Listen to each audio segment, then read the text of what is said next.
Okay, hey everybody, this is Rob and Jordan, and we are back for What's up? Archangel Ink Live number 16. Jordan, how are you today in beautiful Lisbon? I am doing okay. I got a little bit of a cold, so I may be muting myself, blowing my nose, and all that stuff. Okay, I keep telling Rob I'm getting over it, but maybe not. well, we'll We'll see. see. We'll see how it So goes. forgive me on that tonight. Otherwise, I'm here. I'm good. It's beautiful here. Enjoying it. Lots of fun stuff. We found a co-working space. We've been working Nice. a ton in the midst of trying different foods and experiencing different things. So it's been fun. Cool, right on. Cool. So tonight we are going to be talking about traditional versus self-publishing. Go over things like, are you locked in if you select one versus the other? What are the pros and cons? What's possible? Is it even possible to get a traditional publishing deal Yep. these days as a, first-time author? So the genesis of this was a conversation I think you mentioned you had couple of weeks ago. Someone was kind of asking, oh, okay, self-publishing, what's that? And all of that, what's the difference? What do I need to know about it? So I'll let you kind of jump off and set the stage here. Yeah, it was cool because my sister was actually asking me on our way up to Maine a couple weeks ago. She was mentioning to me that she has a friend that is thinking about writing a book and sending out some query letters and all of that stuff. And she was kind of like, Jordan, I know you're into this stuff.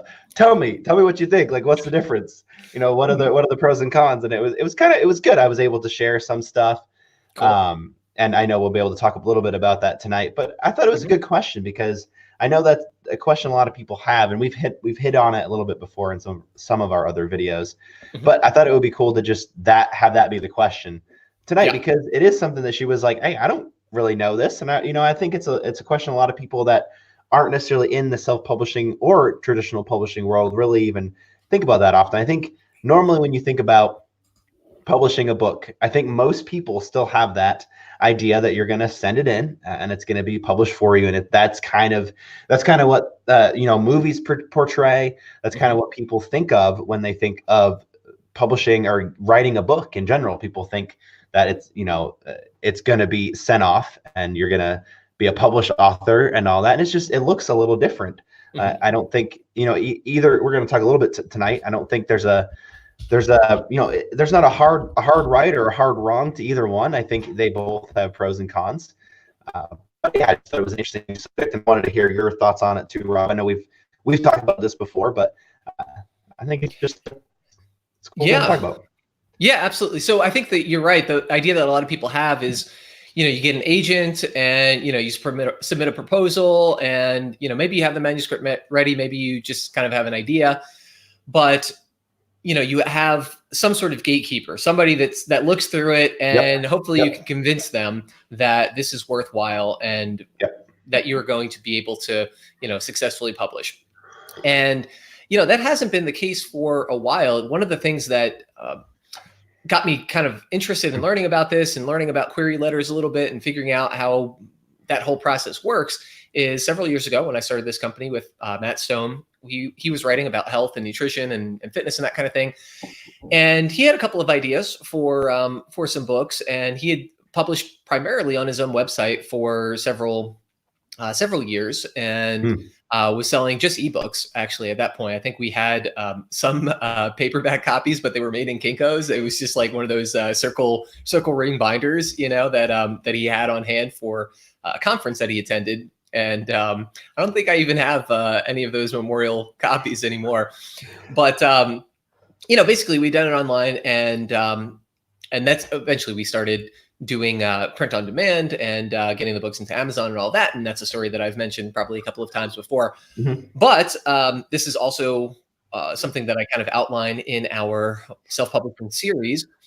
We kind of tried to figure out what would be involved, and it was difficult. One of the things that you need to do, you have to submit a query letter, obviously, as mentioned, and that has to go to a certain format, and then you send it off to all these people, and you kind of just hope that somebody is going to be interested enough in you, in your topic, in your idea, maybe even in your title, to give it a shot, to kind of go through the next stage. And Ideally, the best case scenario is they decide that it's worthwhile, and they contact you, and they make you some sort of proposal. Typically, well, I don't even know if it's typical, but they may end up offering you some sort of advance, so you can kind of get through the writing process and and complete the title, and then they kind of take over from there. They have by and large the rights to it, distribution rights. They can set the price. They're generally the ones that are going to be responsible for the art and the layout and the design work that goes into it. And their team of editors hopefully work in collaboration with you, but may end up creating a a title that is not exactly what you would have done on your own. Hopefully it's going to be better, but sometimes it's not. It may they might want to shift the emphasis, shift the direction a little bit, and the title may ultimately not be exactly what you would have envisioned going into it. But if you sign this contract, then you're beholden to their decision making, and then you get for your part in it, typically a pretty small percentage of the ultimate sale price. So let's say a book retails for $20. You as the author, for each copy, you might only get $1 or $2 out of that. Like a 5%, even 10% royalty on the final sale price is probably pretty typical. There may be some exceptional circumstances. You may get more. What a lot of authors do, I think, is they'll purchase author copies directly from their publisher, and they'll have them, and then they'll do book signings, and then they'll sell them at retail price on their own. But then that involves kind of assuming the upfront cost of that production. And anyway, that's kind of the big scale, overview. You have a gatekeeper. Somebody decides that it's worth publishing, and they kind of facilitate that process all the way up into the time it gets in the hands of your reader and consumer. Yep. Yeah, and I think for me, I think that it's something else to think about too with traditional publishing and going down that route. And I remember, I think we talked about this. I don't remember what the purpose of talking about this was, but we talked about it in another video, just about the idea that if you are sending out your query letters and you're really of that mindset, hey, I want to get my book published by a big name publishing house, which I think is a great goal to have. But I think a lot of times what it can get in the way of getting the book out there. And if it becomes this like, hey, I'm going to submit my book, and then I don't hear back, you could potentially spend years trying to get this book out there, when that could have been time better spent writing more books or marketing your books yourself. And I think that's a huge advantage over that you have if you go with self-publishing, is you can do that stuff yourself. Yeah, there's more time involved. There's potentially more of an upfront cost there to get, you have to figure out the stuff yourself, but it is out there and it's up, and you can start working at it and start figuring some of those pieces out. It's just like the whole idea, don't let perfection be the enemy of done. And I think that really does apply here with books as well, because I think if you are going to be a traditionally published author, like we said, that's awesome if you can do that, but not everyone can do that. It's not going to work out. Potentially your genre or your topic that you're an expert in, you could potentially do very well on Amazon and wherever else you're going to publish your book yourself. But you could put that book in front of some gatekeepers that no matter what author submits it for that genre or whatever comes in, they're going to be like, I'm not going to do that. I'm not going to, the culture, that's not what we're used to. That's not something I don't think is going to work. And I think, you could potentially do well, but the gatekeeper is going to say no. And for me, thinking about that, like, I don't want one person, one gatekeeper to be the judge of whether my book's going to do well. Right. Yeah. And the decision-making process that they have to look into is different than yours. So if you're a self-publishing author or a prospective self-publishing author, you may not need a whole lot of sales in order to see a decent return on your investment. Your threshold for what makes something worth pursuing and worth giving a shot may be different than theirs, because of the existing overhead and the infrastructure that they have. It might mean that they need to sell 5,000, 10,000, 15,000 copies of your title minimum before they're even going to think about it. Whereas for you, you might say, okay, well, maybe if I sell 100 copies or 500 copies, that would be an achievable goal and a successful goal for me. Additionally, the other thing that a lot of the folks that we end up working with uh, end up utilizing is they make some of their money back on the back end. So if they do other things, they have other products and services, typically those aren't things that you work out with an arrangement for with your publisher. So the publisher may think, yeah, okay, this book, might sell only 100 copies or only 500 copies, based on our projections, and maybe they have good insight, maybe they don't, but let's say they do. Then that 500 units sold over the next, let's say, year or 2 years is not necessarily going to move the needle for them. But for you, if you know that you got a 5 or 10% conversion rate on a product or service that's worth, 3 figures, 4 figures, 5 figures, then, all of a sudden the economics of it are very different. So you might end up making from the sale of your self-published book, $20,000 in total overall income from increasing your prestige, increasing your availability on the market or noteworthiness on the market and so forth. But for the publisher, the traditional publisher, they're thinking, okay, well, we only sold 500 copies and, we're only getting a few bucks per copy ourselves after all of our costs are covered. Like, it's just not worth it. It's not worth putting a year of our time for something that's going to make us, $1,200, let's say. And, those are kind of imaginary numbers, but it gives you a sense of the scale and the economics of what's involved and the considerations that are involved. So, for that reason, the gatekeepers, even if they believe in it, they may not be able to monetize the downstream consequences of it in the way that you can as an independent author. And for that reason, you may not get an offer, not ever see the light of day as a traditionally published author. Yep. And Rob, another question I was thinking about that I think comes up a lot, and I think my sister may have even asked this when she was asking me about the different routes. But I think one of the things that comes up is, hey, I'm going to go for traditionally published. Because I'm going to do that, and then they're going to be able to help me get my foot in the door. What do you think about that? Do you think that is a traditionally published pro only, or do you think that kind of may carry over, or what are your thoughts on that? Yeah, I mean, theoretically, if you have a traditional publishing house and they've got a media arm, they've got connections within perhaps different periodicals, newspapers, they have press release contacts, people that they can kind of grease the wheels and smooth out the distribution process and the excitement building process for you. And if it works, it can be really good. However, typically the people that they reserve those things for or have those for aren't just the one-off authors who have a really good idea that, somebody just ends up believing in. Usually those people already have some sort of followership. And, we've talked about this in other videos, building that platform, building that followership, whether it's, on YouTube, whether it's on podcasts, podcast network of your choice, or, through your blog, or, through Facebook or Instagram or something. They're going to look at all of that and determine whether you're even worth doing business with. And if you have a bigger portfolio, bigger followership, and more engaged followership, then that's going to be advantageous for them. And they might say, yeah, okay, we'll do that. It's going to be worthwhile. But at that stage, you might have to ask yourself, is it worthwhile now for me to take it on myself? And, maybe I have to do more of the legwork. Maybe I have to assemble a team of people who are going to do the design work, or going to do the editing work, and kind of bring it to market if I don't have those skills myself.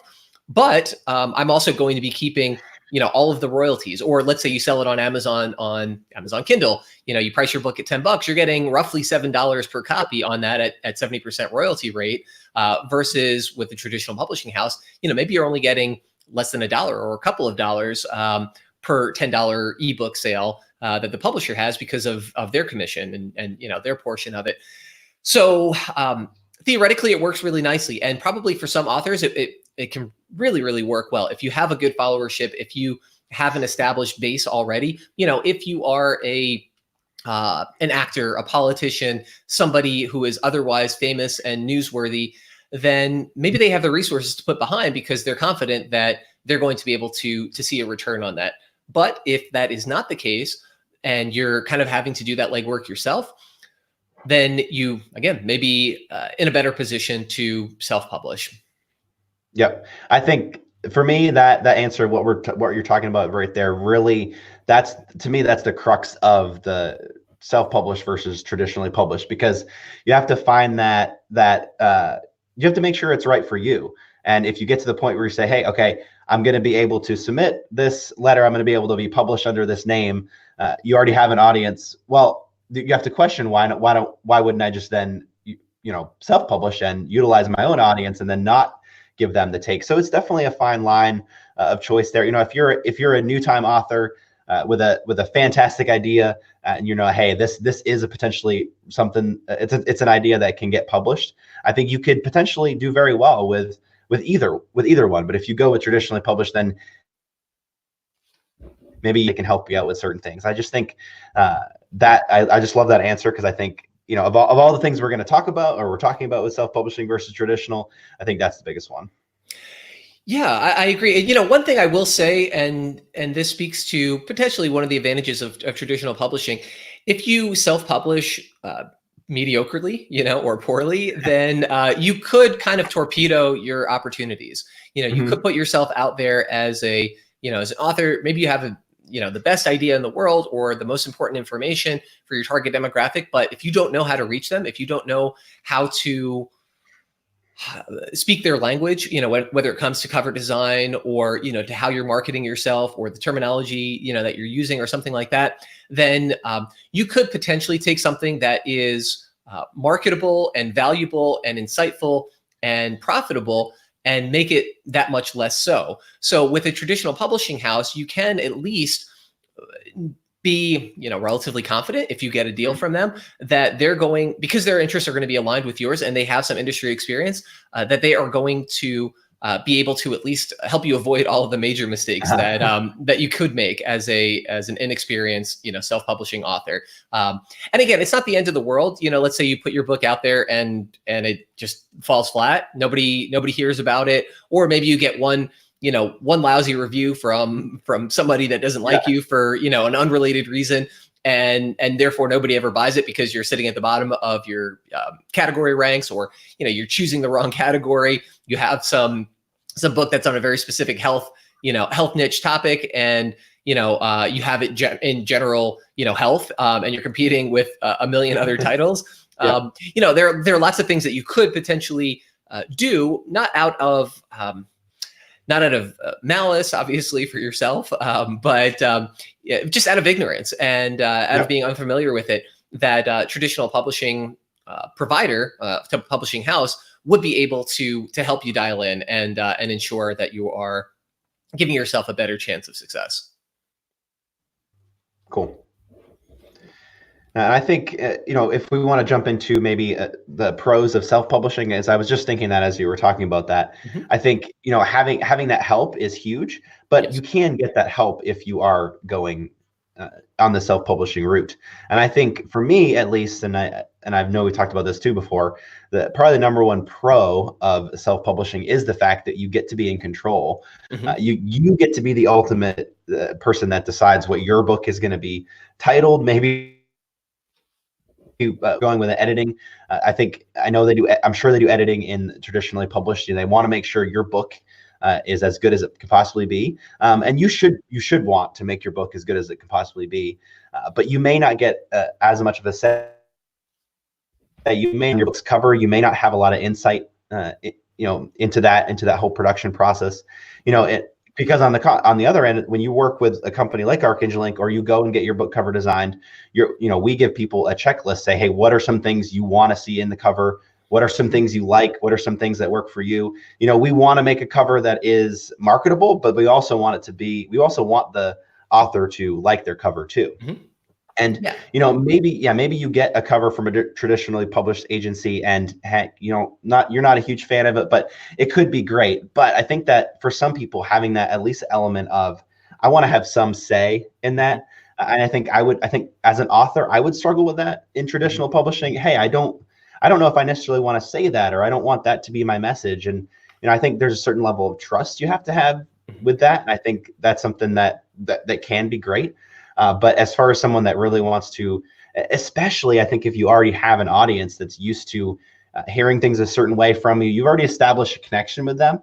And potentially, I feel like if you go traditional, it could be, the waters could get a little murky there. And I'm not sure if that's exactly what I want to be saying to my audience. Even having that, even with that bonus of having them on your, they have your back with stuff.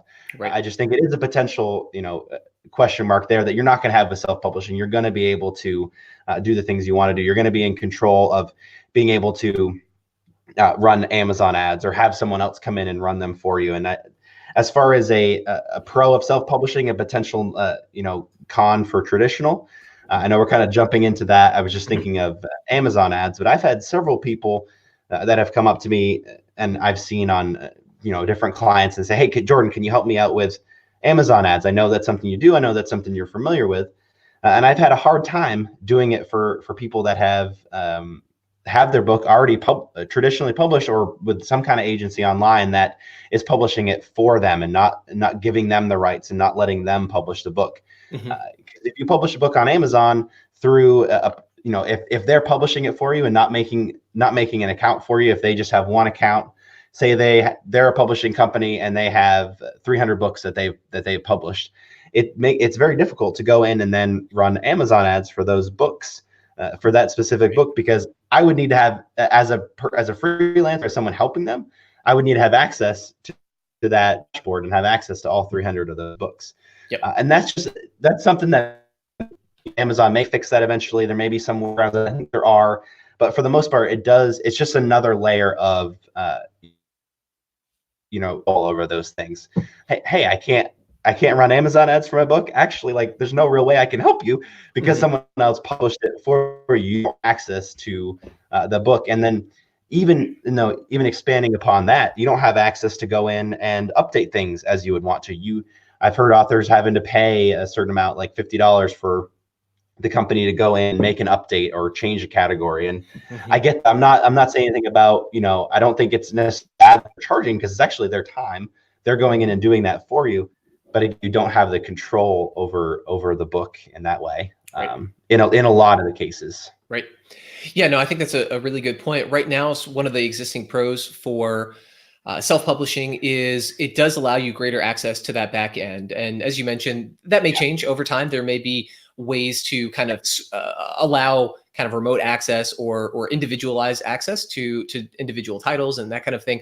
But that is something that the existing Amazon ad structure is kind of geared toward, the self-publishing author, at least when it comes to the book end, and that is a good advantage.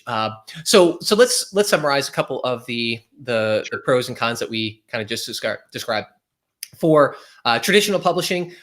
One, you don't have to get involved with kind of those messy details. So that's a big pro. They will probably help you avoid some of the biggest mistakes and will simplify your experience.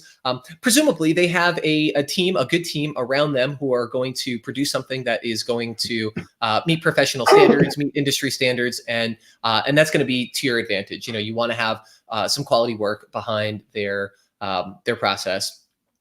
For something we didn't mention, but is important and something that people think about a lot, typically you don't have to pay for those services if there are, you don't have any upfront costs. So if you demonstrate that your book is marketable, is publishable, and they want to get behind you, then typically they will either offer you an advance or, no cost upfront. They assume the cost and, the financial risk that's involved in publication.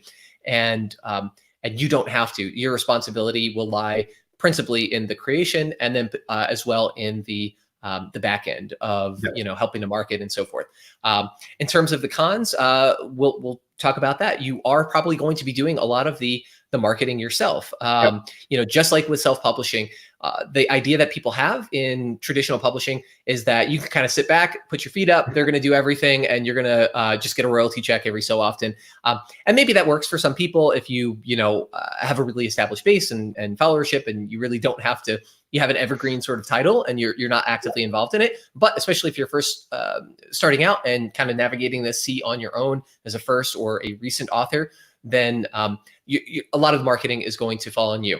The second con of traditional publishing, I would say, is the reduced royalty rate that you're going to have, and that's understandable. Like you mentioned, there's time, there's energy, there's costs that are involved in publishing. And when a traditional publishing house, especially, I was just gonna say, especially if they're covering those upfront costs too, it makes sense. Exactly. They got to make that back. They're not just doing it for you for free. Right. So. And as I've discussed before, there are If they give you an advance, you are that's based on projected sales. You are often liable for sending some of that back if for some reason sales don't go as well as expected. At the end of that 6-month, year, couple of year term, that money that they gave you, that several $1,000s or maybe more, they may say, hey, listen, we didn't reach our sales goals here, so we're responsible for this portion back, and we need you to furnish it because that's part of the contract, and they'll outline it. Yep. If you're thinking about doing this, obviously get a look at your contract carefully. Hire an attorney if necessary. Probably is a good idea. But those terms will be outlined, and so anyway, that is potentially a problem, and that's their way of reducing their risk. So reduce royalty rate potentially. Another thing, like you mentioned, you may have less control over things like the advertising, and then almost certainly you'll have less control over things like pricing. So if you wanted to run a promo, let's say you have a big something happens, something newsworthy happens, and you want to kind of get in while the iron is hot. You have a book that's totally on topic for something current events, or maybe it's just a holiday, or maybe it's your birthday, or maybe there's something else you're doing with your business, and you'd really like to do a promo and drop the price down, let's say to 99 cents or $2.99 or something. That is something that at the very least is going to be involve another party with the publishing house, and potentially maybe something that is outside of the scope of what they offer. They might refuse outright, because again, it may be in their interest to sell the title, at let's say $9.99 rather than $2.99, and so you're either going to have to persuade them or just accept the fact that, hey, that's what I signed over. This is part of the contract. This is part of the arrangement. This is part of them doing the publishing. They retain discretion on pricing, so you don't necessarily have that as an option for you. The other big con that I would mention for traditional publishing is it's really hard to get a deal. Getting out there, getting through those gatekeepers can be really difficult. Obviously, it is not the easiest thing in the world to build that followership, to even get on their radar. And again, as we discussed earlier, if you have that followership, then it may not be the economics of the arrangement that they can offer you may not be to your benefit. But for most people, if you are a first time author, or if you just have this really great idea, that's something that you think could reach the world, then it can be really hard to get a publishing deal, get signed on by a traditional publishing house, and and so that's, I would say, another big impediment and con to traditional publishing. Yep, I would agree. Cool. In terms of self-publishing, we can talk about the pros and cons. If you want, you can kind of start and outline some of them from your experience as someone who's published multiple times. Yeah, I think again, we were just talking about this, but control in self-publishing, you can go and change those things around. I mean, I think that is the hugest thing. So you have the biggest thing. You have the control. You have the royalty rates that you're not sharing with anyone other than Amazon, but Amazon's are pretty competitive. I mean, I feel pretty good about utilizing Amazon and getting 70% off the ebook. Like you said before, getting $7 off of $10 is great, and you're not gonna anywhere near that, at least from what I've heard and from what I've read it. With that, they are going to be needing a big part of the cut because they're putting the upfront costs. They're working huge. I think. Again, so three, we mentioned this before too, a big control, but also not necessarily just control on marketing, but control on content in the book as well. Title, having a say in the editing process, getting the book cover, even formatting how you want it. That may be something, traditional is going to be like, well, this is the way we've always done it. So your book's maybe a little bit different. You say, hey, my audience is used to that. They're probably going to go, well, too bad. That's the way we've done it. And maybe you'll find ones that have a little bit of wiggle room. But I feel for the most part, it's going to be how they want to do it because they found success. And that may be good, that may be bad. But again, you don't have the control. You don't have the say in that as much. Right. Do you have any other pros there, Rob? Yeah, I agree. I think the control on content and presentation that you'd have as a self-publishing author is definitely a big pro. Another thing I would say is timeliness. Being able to self-publish, if you have a process smoothed out. I mean, even if you hire someone like us, our typical process is going to be in the 10 to 12 week range, assuming you have a finished manuscript in hand. a traditional publishing house, if you get it published in under 6 months, that is, a sprint. Yeah. 12 to 18 months is much more typical. Mhm. And so timeliness. And again, if you are, especially some of the folks out there in Dale's group and in other self-publishing groups out there, you may know the ins and outs of design work and formatting. You may be able to do this really, really quickly. For somebody who's formatted a book before, simple, plain text, not too many images or other complicated considerations. You can format within a day or so. Learning how to format might take more than a day, probably a fair bit more than a day. But you can do it potentially even less time. I mean, I've formatted shorter projects in a half hour, an hour, a couple of hours. And so you can really kind of strike when the iron is hot and get on top of a something, a new project that you want to get out there and get out right away. So that would be another big pro. Dale, yes. Dale says, sorry, that was delayed. I'm working and lurking. Yeah, no problem, Dale. Thank you for chipping in, and we appreciate your comments.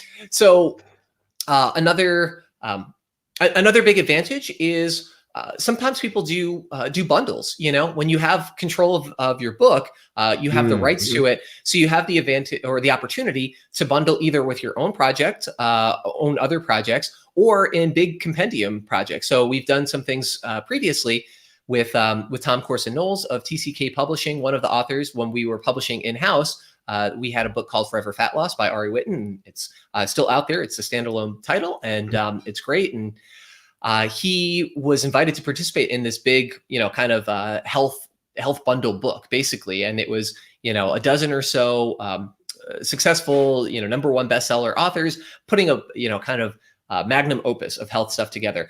When you are traditionally, or when you are self-published, you have the ability to do that. You have the ability to make those determinations. And again, you don't have a gatekeeper or, a legal team or someone else behind you. You can elect to do that yourself, if you determine that the terms are favorable and to your advantage. The other thing I would say too is you have, like we mentioned earlier, you have the ability to see the cost of production as a smaller piece of a bigger marketing budget. When it gets to traditional publishing, they're really just making their money on their royalties. They're not getting speakers fees from you anytime you do a public event.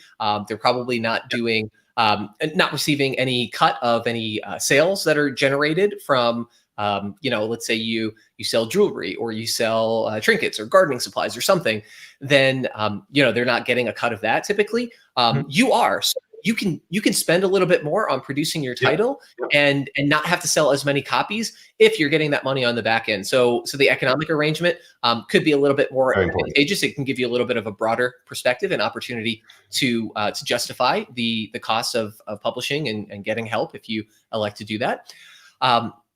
So there's one other thing that I was thinking about on the. Well, I was going to say, while you're thinking about that audiobook too, I think, and I've heard in some contracts you could potentially be giving away your audiobook rights. And if you self-publish your book, you can make an audiobook whenever you want out of that book. You're not locked in. I have heard people give stories, say, hey, I wanted to do an audiobook, but my traditional publisher, there was something in the contract there that said, we have the rights to that. You can't necessarily do that. Maybe you could convince them to do it with you or to go through ACX and get a narrator and all that. But again, you would have to go through someone else and have them, agree to do that with you. Versus self-publishing, you say, hey, I want to do an audiobook, you can go do it.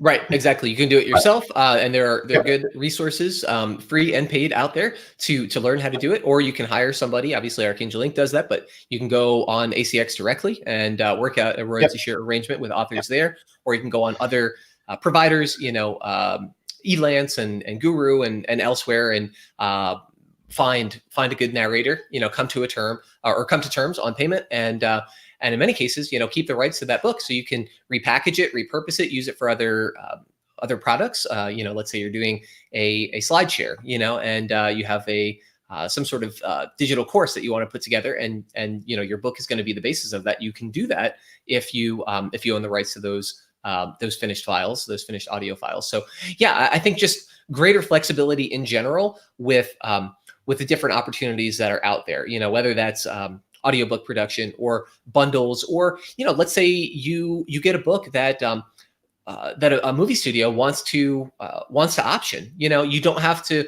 negotiate that with the publisher, or even cede all of that over to the publisher altogether. And the book that I'm thinking about in particular is The Martian. Andy Weir, I believe it was a self-published title initially.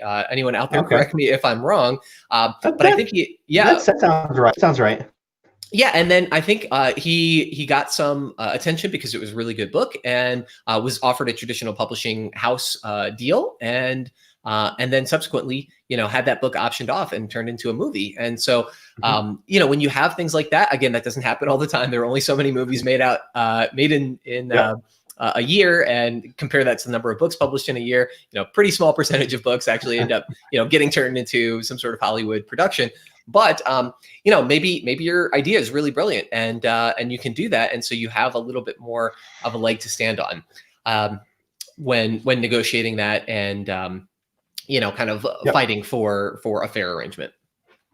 Yep. Cool. So another thing that I do want to talk about is, are you locked in? So typically, good question.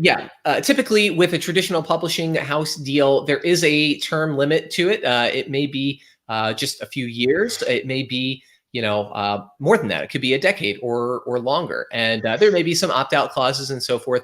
But again, because of the economic arrangement and the way that it's built for the publishing house, they need to protect their investment as well. You're putting in your sweat equity, but you're not committing any financial investment in the way that they are. So they're trying to protect that. And so they may say, hey, listen, you can't go and resell this elsewhere for 5 years or 10 years. And, we're going to retain our portion of what's involved, because, it's in our interest to recoup that investment and make it worthwhile. We're a business too. We're not in the habit of running a loss. And, we want something that's going to be worth the time and energy that we put into it. So, you may be more locked in on a traditional publishing house arrangement. Now, obviously, consult with your individual contract, and with your attorney. There may be opt-out clauses. There may be conditions that could be met under which you may be able to get out and republish on your own, have those rights ceded back over to you.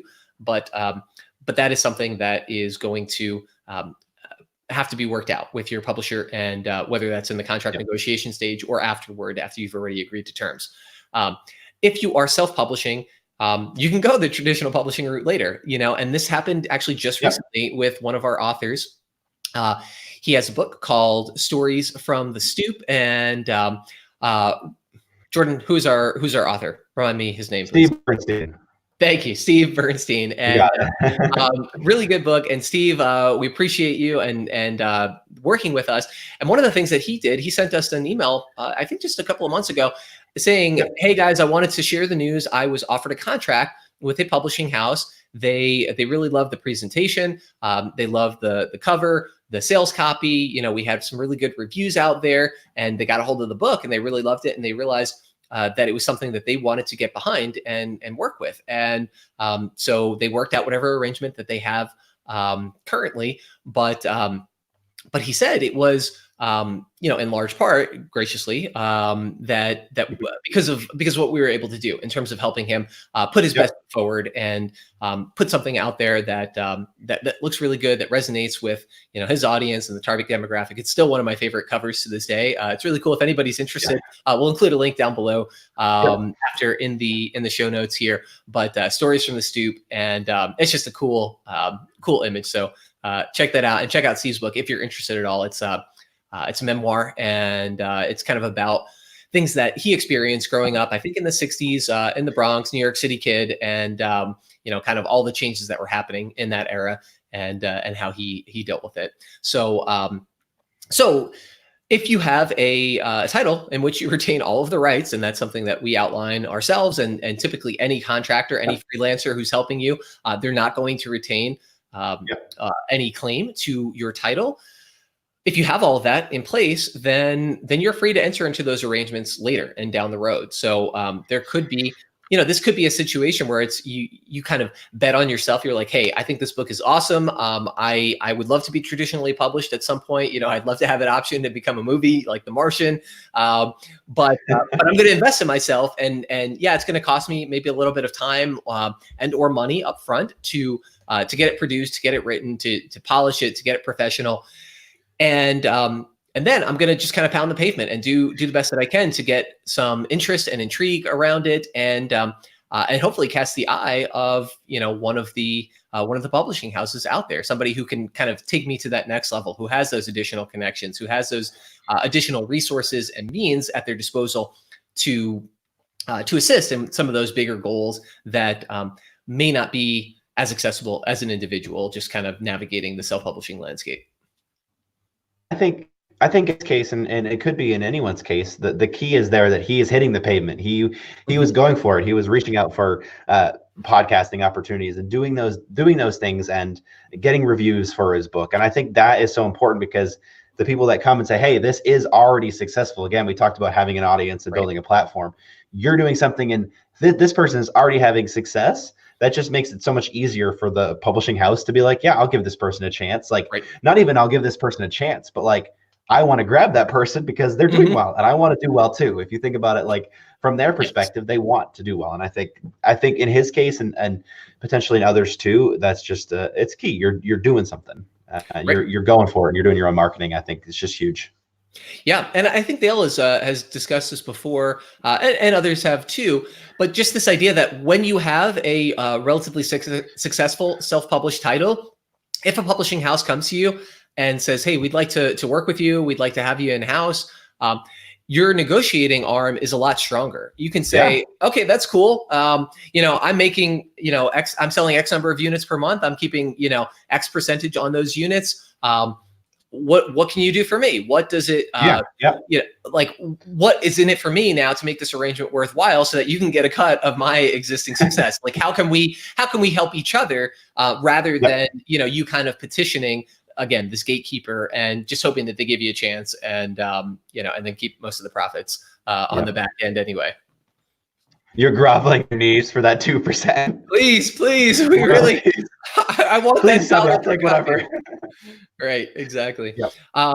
Cool. Okay, so are you locked in? Were there other things that you wanted to cover on that kind of self-publishing versus traditional publishing topic? I think we gave it a good stretch there of just answering the biggest stuff. And I think, remember, again, the most important piece is, finding that middle ground between your own platform and getting accepted, and then just, read and obviously reading the contract very closely, and just considering it. Look into other resources, look into other people that have had that experience going traditional publishing. I think that's a really helpful thing, to be a part of groups like Dale's. And we talk about that all the time, but people come in there and they say, hey, I had this experience, and for whatever reason, it didn't work out for me, whether they self-published, whether they went with a company to help them, whether they traditionally publish. People have all these experiences. And I think it's just valuable to be tracking with that. And then you have something more to go on when you're making those decisions, versus just, hey, this is what I'm kind of feeling about this. This is what I hear from other people. I think it's just, definitely, as always, do your research and make an informed decision. Right. Yep, exactly. I wanted to share another comment from Dale. Dale says, oh, yes, in fact, I was doing research about E.L. James's book, 50 Shades of Grey. She was able to land a better deal with the traditional publisher because she had proof of concept. And so, yeah, again, that's another great example. When you have that in place, then you're in a much better negotiating position, and a much better position to kind of maximize what it does for you. Because obviously when you're in a negotiation phase, each party wants to get a deal that they consider maybe a little bit more favorable. And, so when you say, hey, look, why do I need you? I'm already selling 1 million copies a year. So what are you going to do for me? I want guaranteed money. I want, guaranteed, I don't know, Hollywood offers or whatever, then that's something that's going to be, more at your disposal, because you've demonstrated that you can take that, take that to the next level, and, kind of get yourself there already, and, bring more out of that collaboration than might have happened otherwise. Cool deal. All right, cool. Well, I think that's good. And again, these are topics that are, we kind of bring them up routinely, again, because that's what we do. That's what Archangel Ink does, where, we help authors who want to self-publish. Obviously, we're a little bit biased, and we do believe in self-publishing, but it's not biased because it's like, hey, we need this is where our paycheck comes from, so let's just badmouth the competition. I got into this in part because it seemed like the better deal. It seemed like the more advantageous set of conditions, and it's not always the case. There can be situations where having a traditional publisher is really good. Again, like self-publisher, probably not going to be able to independently finance and produce 50 Shades of Grey. Like even if your book is doing really well, that's something you probably want to align with a publishing house and people with bigger connections to do, or The Martian or whatever, name your other self-publishing to traditional publishing success story. But these are good things to think about. And I would say the takeaway for me is, like you mentioned, Jordan, you want to be building your platform. You want to be putting yourself in the best position possible to have a big impact, whether you are traditionally published or able to get traditionally published or self-publishing. You want to make sure that you're connecting with your target audience, your target demographic, and able to demonstrate value to them, because whether you end up self-publishing or traditionally publishing, that's going to be instrumental in making it a profitable and worthwhile venture. Yeah, and I think kind of what we've been talking about tonight is it doesn't have to be either or. The comment that Dale just left there, Dale said a lot of authors fool themselves into believing that by being self-published, they spoil their chances of getting a traditional publishing deal. That is so untrue. And that's what we were just talking about. You do that with The Martian and other books.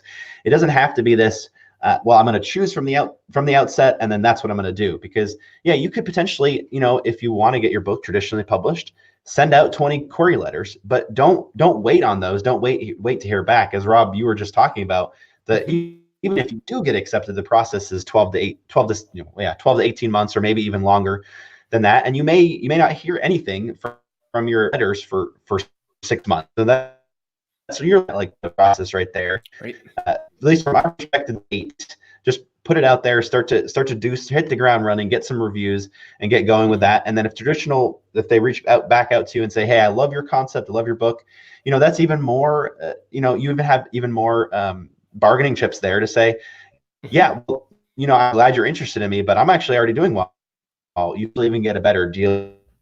So there's really no reason it doesn't have to be an either or kind of thing. Right.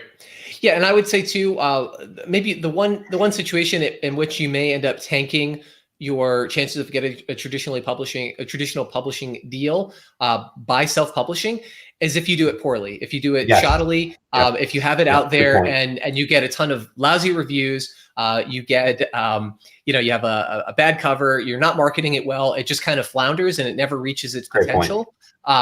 You may end up not being able to get that deal. I can imagine a publishing house maybe offer them a new query letter, and maybe they're interested in their conversation with you.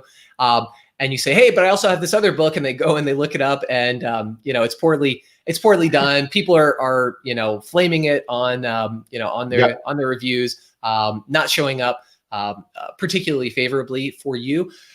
Then that could hurt. And again, the other way, I suppose, is if you put it out there and then you never market, you never do anything with it, and you think, okay, well, I can just pat myself on the back because it's published, and that's that. And if that's the case, if you just wanted to do it to have that experience and to have something to give to your friends and family and your grandkids and so forth, then that's fine. But if you're thinking about getting traditionally published, that's probably you probably have higher aspirations, and you probably want something more out of it. And so in that case, again, just goes back to do the work, do it well, make sure you emphasize quality, make sure you provide good value to your readers, and keep building on that. Always look for new opportunities and avenues to grow, to be a contributing member of the lives of the people that you're hoping to impact. And if you keep that up, then you maximize your chances of self-publishing and success, along with traditional publishing notice and success there, hopefully too. Yep. Cool. Cool. All right. Well, I think we covered that topic pretty well. I'm sure it'll come up in other avenues as well as time goes on. But folks, feel free to leave comments, questions, thoughts down below if there's something that we missed that you want us to cover. If you have any reflections on it, if you say, hey Rob, I think you're wrong, like this is totally traditional publishing is the way to go, or I have a friend who did a self-publishing project and they never got their traditional publishing house deal, and that's why feel free to share those stories. We'd love to hear them. Yep. We're very receptive to feedback, and we're looking forward to future conversations and providing more value to you. So thanks for tuning in tonight. Jordan, anything else from you? Nope, I'm good. Thanks, Rob. All right. Yep, you got it. This has been Archangel Ink Live number 16. Have a good night, everybody. See you guys.